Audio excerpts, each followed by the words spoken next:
Hello students, this is Bhashwati teacher and welcome to my channel Learning English with Bhashwati teacher. Today we are going to do lesson number 3.1 Night of the Scorpion. It's a poem and it tells us about the love of a mother for her children and very touching poem. So let us go ahead. Night of the Scorpion. It is written by Nizam Ezekiel 1924 to 2004. He was an Indian Jewish poet, actor, playwright, editor, and art critic. He was a foundational figure in post colonial India's literary history, specifically for Indian writings of a wider range. The poet depicts the selfless love of a mother who is stung by a scorpion. Okay तो नीज़िम एज़ेकियल कौन थे? वो एक Indian यहूदी कवि थे, actor भी थे, प्लेरिट भी थे, एडिटर, आर्ट क्रिटिक भी थे और पोस्ट कॉलोनियल इंडिया मतलब कि इंडिपेंडेंट इंडिया में के लिटरेरी हिस्ट्री में उनका एक बहुत इम्पोर्टेंट पोजीशन है और इंडियन राइटिंग्स में तो उन्होंने अपना नाम हासिल किया हुआ है। इस पोएम में एक माँ को बिच्छू काट लेता है और माँ जब होश में आती है उसके बाद वो किस तरीके से अपना सेल्फलेस लव दिखाती है अपने बच्चों की तरफ। The poem is about that. तो चलो let us start. I remember the night my mother was stung by a scorpion. 10 hours of steady rain and had driven him to crawl beneath a sack of rice. Parting with his poison flash of diabolic tail in the dark room, he risked the rain again. The peasants came like swarms of flies and buzzed the name of God 100 times to paralyze the evil one. With candles and with lanterns throwing giant scorpion shadows on the mud baked walls, they searched for him. He was not found. They clicked their tongues with every movement that the scorpion had made. Moved in mother's blood, they said. I will complete the poem. No, wait, I'll not complete the poem. I'll explain the first page. मुझे याद है वो रात जिस रात को मेरी mummy को एक बिच्छू ने काटा था, डंक मारा था एंड 10 घंटे तक कंटिन्यूस बारिश हो रही थी। उसकी वजह से पूरे जो ज़मीन में गड्ढे वगैरह थे वो सब पानी से भर गए थे एंड एज अ रिज़ल्ट वो बिच्छू हमारे घर के अंदर आ गया था एंड वो एक चावल के बोरे के पीछे जाकर छुप गया था।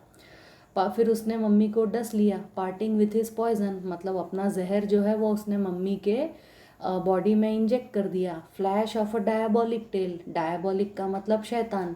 सो द पोएट इज सेइंग कि जो बिच्छू का टेल है वो डायबॉलिक है, शैतान जैसा है। इन द डार्क रूम तो अंधेरे रूम में मम्मी को दिखाई नहीं दिया और अंधेरे रूम में उस बिच्छू ने मम्मी को काट लिया। ही रिस्क द रेन अगेन और उसके बाद वो फिर से बारिश में चला जाता है। The peasants came like swarms of flies और जितने भी हमारे पीजेंट्स मतलब कि जो फार्मर्स जो आसपास के लोग थे, जो जैसे ही उनको खबर मिली कि मेरी मम्मी को बिच्छू ने काट लिया है तो आसपास के सब पड़ोसी सब लोग मक्खियों की तरह भिनभिनाते हुए हमारे घर पे आ गए। एंड बस the name of God 100 times और सब लोग भगवान का नाम जो है 100 बार जपने लगे। To paralyse the evil one ताकि जो बिच्छू ने डंक मारा है तो वो डंक जो है वो पैरालाइज हो जाए, मतलब वो जहर काम ना करे, इसीलिए वो बार बार ये करने लगे, भगवान का नाम लेने लगे। With candles and with lanterns वो किसी के हाथ में कैंडल था, किसी के हाथ में लालटेन थी। Throwing giant scorpion shadows on the mud baked walls तो मिट्टी के बने हुए जो घर थे वहाँ पे वो बड़े बड़े जायंट स्कॉर्पियन के शैडो मतलब परछाई जो है वो लैंटर्न की वजह से बन रहे थे। दे सर्च्ड फॉर हिम और वो लोग मतलब बड़े बड़े शैडोज तो बन रहे थे, इतने सारे लोग कैंटल और लैंटर्न लेकर चलेंगे तो वो लोग बिच्छू को ढूंढ रहे थे। ही वॉज नॉट फाउंड लेकिन वो मिला ही नहीं। दे क्लिक देयर टंग्स मतलब कि वो हताश हो गए, पेशेंस उनका ख़त्म होने लगा। With every movement that the scorpion made his poison moved in mother's blood they said और उनका कहना ये था कि अगर स्कॉर्पियन जो है वो चलते हुए जाएगा, थोड़ा भी मूवमेंट करेगा तो उसका जो पॉइजन है वो मम्मी के ब्लड में और ज़्यादा फैलता जाएगा। This is absolute superstitious. May he sit still they said अब बिच्छू ने तो एक बार पॉइजन इंजेक्ट कर दिया। He is now totally separated from the mother. How does it matter whether he is sitting still or whether he is like somewhere walking or running or crawling? But गाँव वालों का कहना था कि अगर वो एक जगह बैठा रहा तो फिर वो पॉइजन जो है आगे नहीं बढ़ेगा. May he sit still, they said, कि भगवान करे वो एक जगह बैठा रहे.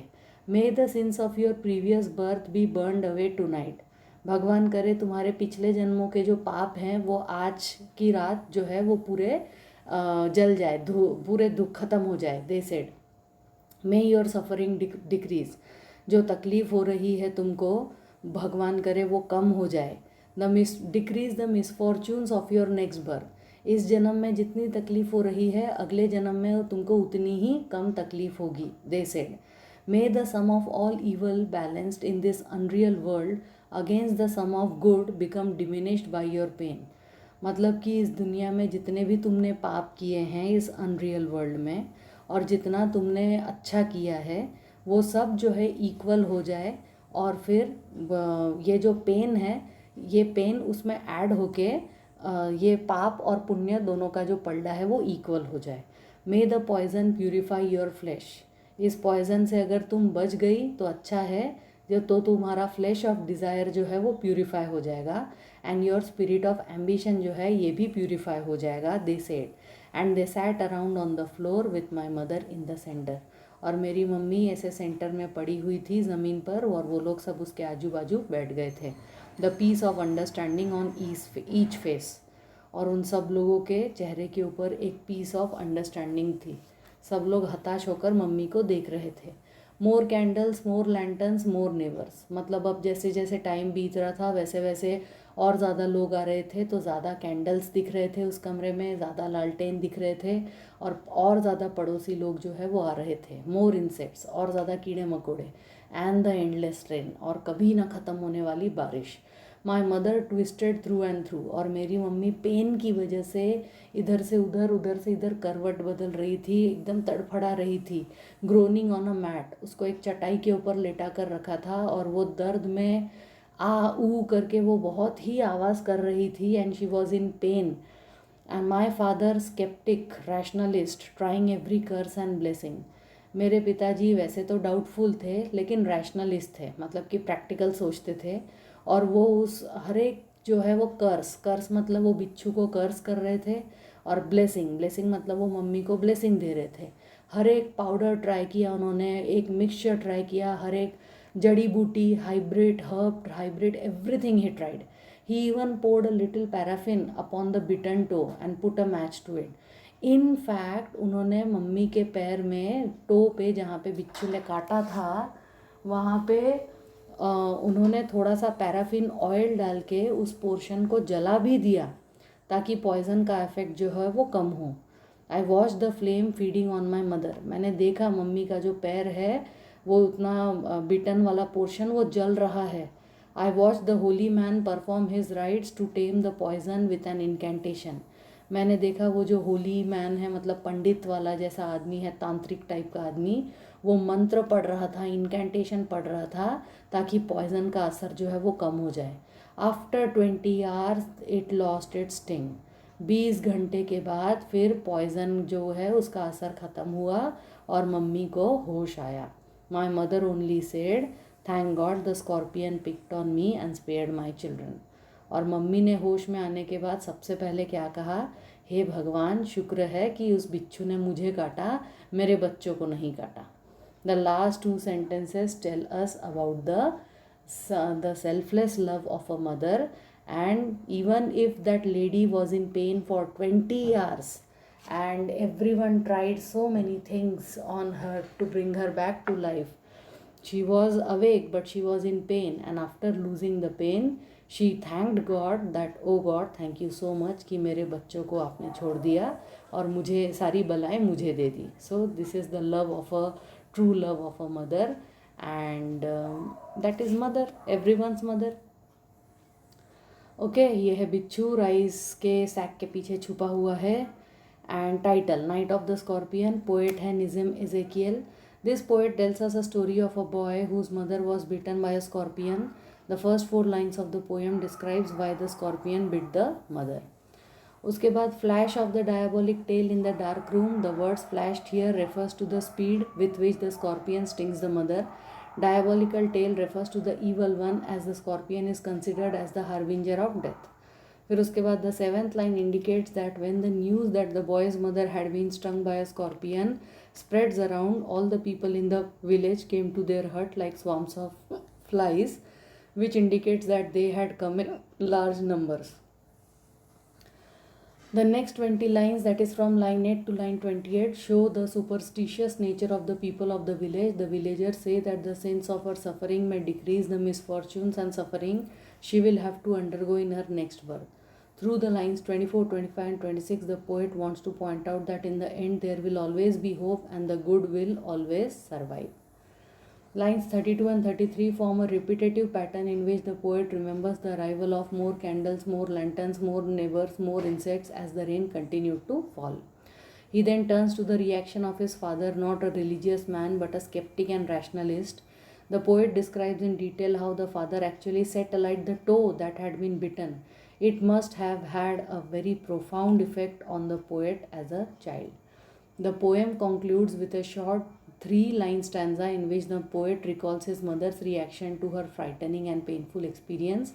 She spoke of it briefly, thanking God, saying how glad she was that the scorpion had chosen to sting her rather than her children.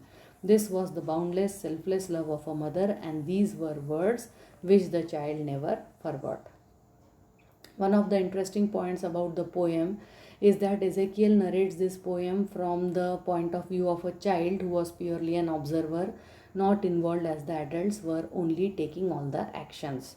It is an insight into the behavior of a small community in India where everyone becomes involved in one person's suffering and all gather to witness the event and contribute a prayer to the child. It must have seemed as though there was a huge number of people. And the night must have been interminable. His comparison of the peasants to flies suggests that he would rather they had left the family in peace. Unconditional love of mother. Thank you for watching. I hope all of you understood the poem. Then we will meet in the next video. That is the end of this poem, Night of the Scorpion. Bye bye.